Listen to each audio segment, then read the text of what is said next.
युग पुरुषांना, महामानवांना, महामातांना विनम्र अभिवादन करतो. ज्या क्रांतिकारी विचारांच्या जिल्ह्यांमध्ये आपण आहोत आणि ज्या महापुरुषांच्या जिल्ह्यांमध्ये आपण या ठिकाणी आहोत, जिल्ह्यामध्ये ते वंदनीय डॉक्टर अण्णाभाऊ साठे यांना विनम्र अभिवादन करतो. मंचावर उपस्थित असलेले सर्व प्रमुख मान्यवर ज्यांनी आत्ताच मार्गदर्शन केलं ते आदरणीय राज्याचे माजी मंत्री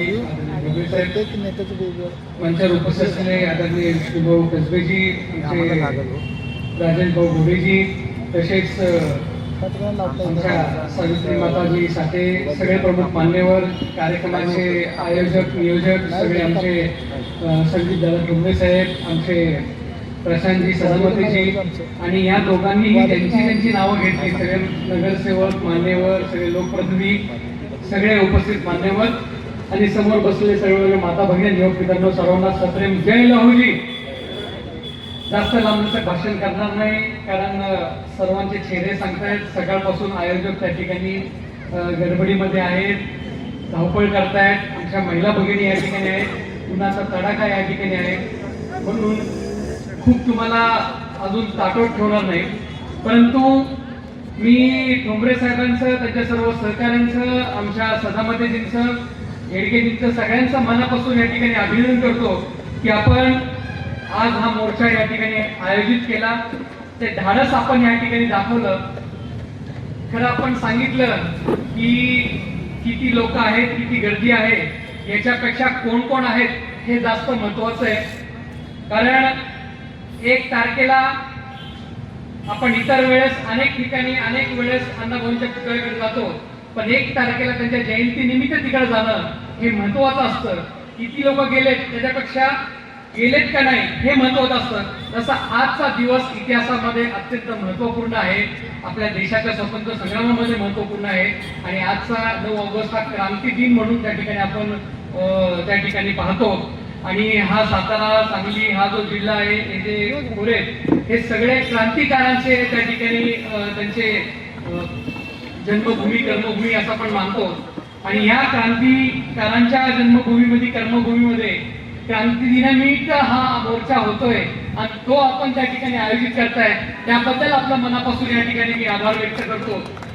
कारण घोडे साहेब बसले तिथे ते त्या ठिकाणी 450 किलोमीटर लांब प्रवास करून त्या ठिकाणी आले.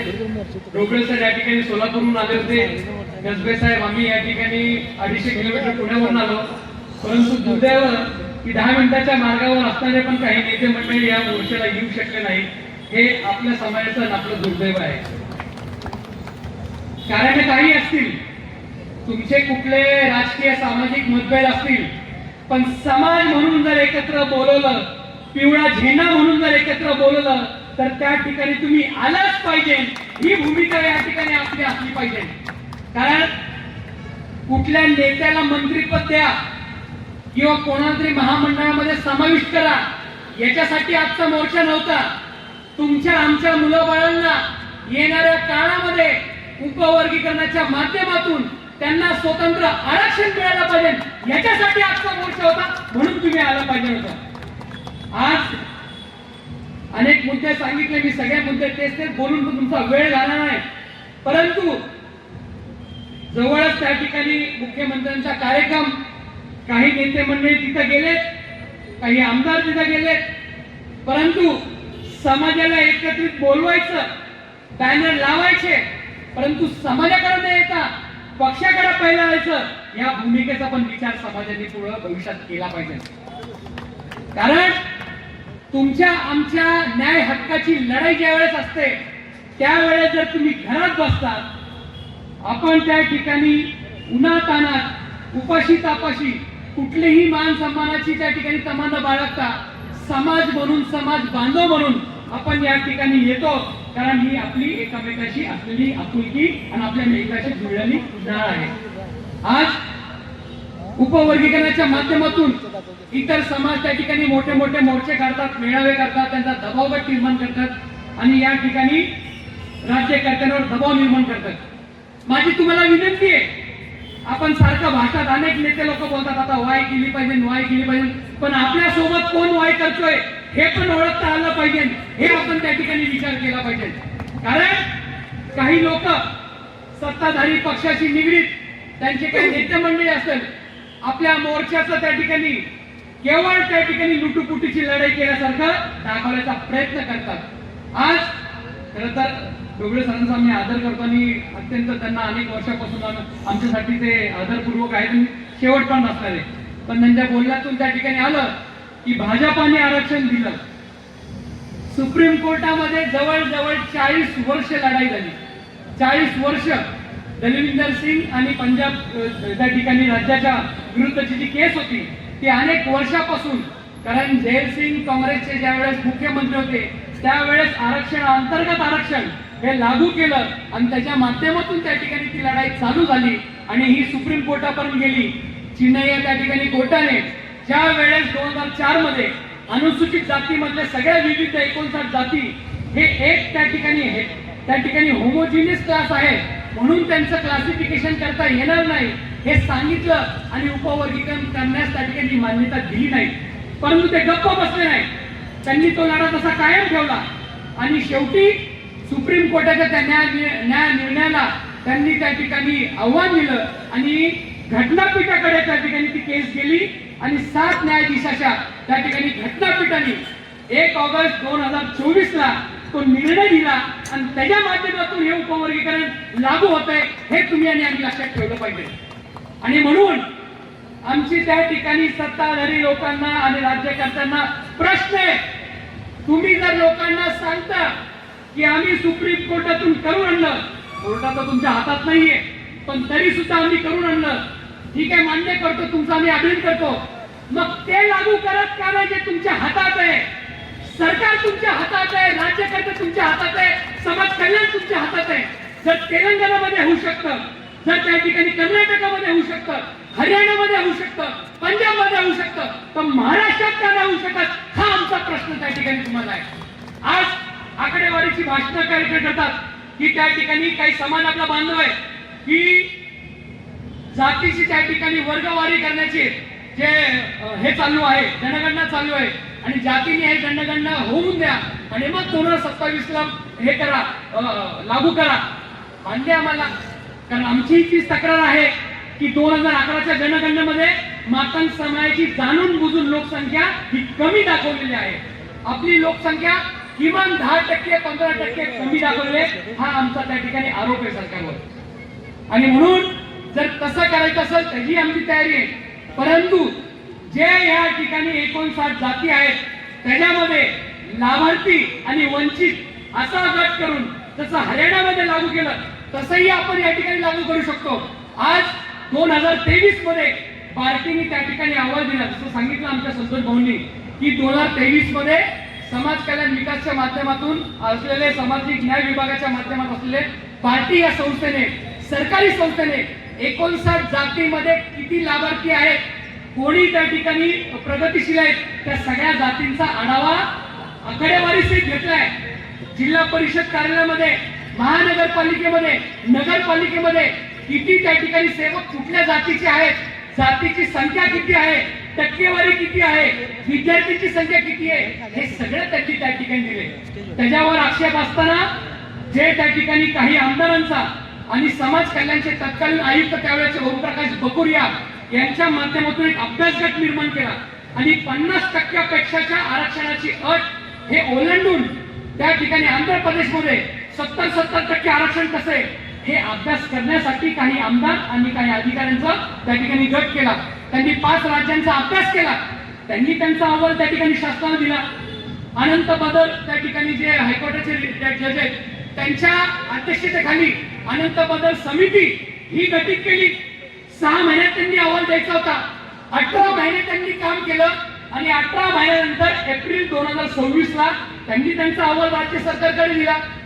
तो अहवाल आल्यानंतर तो अहवाल योग्य आहे का नाही त्याच्यावर चर्चा करण्यासाठी राजेश अगरवाल हे जे त्या ठिकाणी मुख्यमंत्र्यांचे मुख्य सचिव आहेत त्यांच्या नेतृत्वाखाली 3 सचिवांची समिती बसवली. ती आठवडाभरात त्या ठिकाणी अहवाल देणार होती. त्यांनी 3 आठवडे अभ्यास केला, त्यांनी अहवाल दिला. मग राज्य सरकारकडे इतके अहवाल असताना त्यांना अजून कुठल्या अहवालाची अपेक्षा आहे? अजून कुठल्या गोष्टींची अपेक्षा आहे?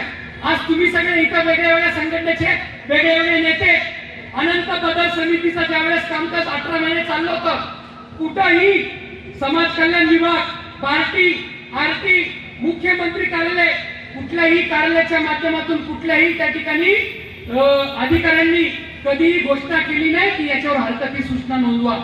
कोणी दिलं नाही. मग कुठल्या तोंडाने सांगता की 70,000 त्या ठिकाणी हरकती आल्या, 80,000 हरकत आहे? हे केवळ तुमची आणि आमची दिशाभूल करण्याचं काम चालू आहे. आणि म्हणून माझी या ठिकाणी इथं अनेक नेते बसलेत, आमचे विष्णुभाऊ बसलेत, आमचे राजेश भाऊ आहेत, सगळे प्रमुख लोक आहेत. माझी सगळ्यांना विनंती आहे, हे त्या ठिकाणी शांतपणाचे मोर्चे आता आपले पास झाले पाहिजे. आपण आता आक्रमक भूमिका घेतली पाहिजे. आपल्या पूर्वला जसे होते, आपण जसं त्या ठिकाणी देशाला स्वातंत्र्य मिळवण्यासाठी जशी क्रांती निर्माण केली, तशीच त्या ठिकाणी क्रांती आता कार्यकर्त्यांच्या माध्यमातून रस्त्यावर उतरून आपण त्या ठिकाणी लढली पाहिजे. तरच आपल्या न्याय हक्काची लढाई ही त्या ठिकाणी यशस्वी होऊ शकते. नाही तर काही नेते लोक आहेत, सगळेच नाही, काही नेते लोक आहेत, अधिवेशन येते, महामंडळाची घोषणा होणार आहे, मंत्रीपद भेटणार आहे, त्यासाठी लॉबिंग करतात. समाज का इतका वेळ आहे तुमच्या या भूलथापाला बळी पडण्यासाठी? तुमचं त्या ठिकाणी मंत्रीपद, तुमचं महामंडळ सगळं बाजूला राहून द्या. आमच्या येणाऱ्या पिढीचं भविष्य आहे, याच्यासाठी आपल्याला लढलं पाहिजे.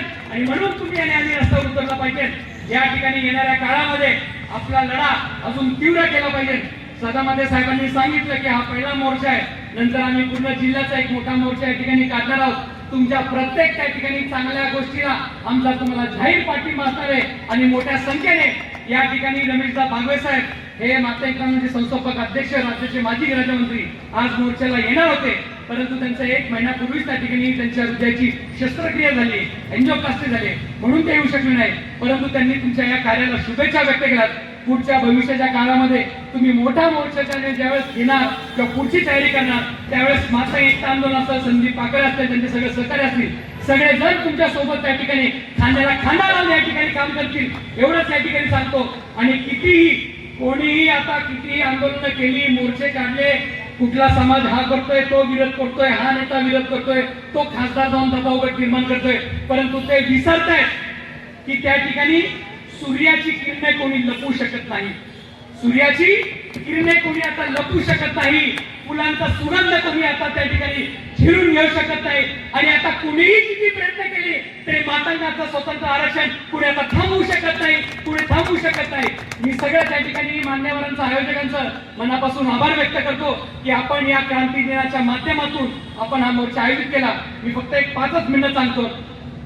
8 ऑगस्ट 1942 ज्या वेळेस भारत छोडो आंदोलन, ज्या वेळेस आपल्या देशाच्या स्वातंत्र्य संग्रामाने ते पुकारलं होतं, ब्रिटिशांना कळालं, इंग्रज सरकारला कळालं की मोठ्या प्रमाणात लोक एकत्र होतात, त्यांनी सगळ्या नेत्या लोकांना जेलमध्ये डांबण्याचं काम केलं. त्यांनी सगळ्या नेत्या लोकांना त्या ठिकाणी पकडण्याचं काम केलं. अनेक त्यावेळेचे मोठे मोठे नेते होते, कुठल्या पक्षाला असतील काय असेल, सगळ्या नेत्यांना घेतलं. पण त्यावेळेस मग सगळे म्हणते की आता नेते लोक तर आत गेले, मग होणार काय, मग कसा काय मोर्चा होणार? मग 7 तारखेला जमले मुंबईला. आणि त्यावेळेस त्यांनी ठरलं, अरुणा आसिफा अली ही जी क्रांतिकारी होती, जी त्यांनी ठरवलं की नेते गेले म्हणून काय झाले, स्वातंत्र्य लढाई हे प्रत्येक माणसाने लढली पाहिजे, सगळ्यांनी लढली पाहिजे. ती भगिनी त्या ठिकाणी क्रांती मैदानात उभं राहिली, मोठं आंदोलन झालं. आणि 8 ऑगस्टला मोठ्या प्रमाणात लाठीचार्ज झाला, शेकडो लोक त्या ठिकाणी मेले. आणि म्हणून 9 तारीख हा क्रांती दिन त्या ठिकाणी आपण साजरा करतो. पण ती लढाई त्यांची व्यर्थ गेली नाही. त्या ठिकाणी भारत छोडोचं जे आंदोलन होतं ते इतकं मोठ्या प्रमाणात वाढलं आणि म्हणून आपण क्रांती दिन साजरा करतो. आणि ते छोटासा त्या ठिकाणी त्यावेळेसचा मोर्चा इतका मोठा स्वरूप झालं की इंग्रजांना खऱ्या अर्थानं देश सोडावा लागला. ही पार्श्वभूमी असताना आज तुम्ही ते त्या ठिकाणी हा मोर्चा काढलाय, तशीच ते त्या ठिकाणी आहे. किती लोक आले, त्याच्यापेक्षा कोण आले आणि कुणी आयोजित केलं हे महत्वाचं आहे. इतिहासामध्ये तुमचं नाव आदरपूर्वक घेतलं जाईल. जे नेते लोक घरात बसले, लोकांना थांबवतात की येऊ नका, त्यांचं नाव त्या ठिकाणी त्याच माध्यमातून घेतलं जाईल, हे विसरू नका. एवढंच या ठिकाणी सांगतो. आणि आम्ही सगळेजण तुमच्या या कार्याला मनापासून सलाम करतो. इथं उपस्थित झालेले सगळे मोठे मोठे नेते, त्या सगळ्यांचं मनापासून आभार व्यक्त करून थांबतो. धन्यवाद. जय हिंद, जय महाराष्ट्र, जय भीम, जय लवजी.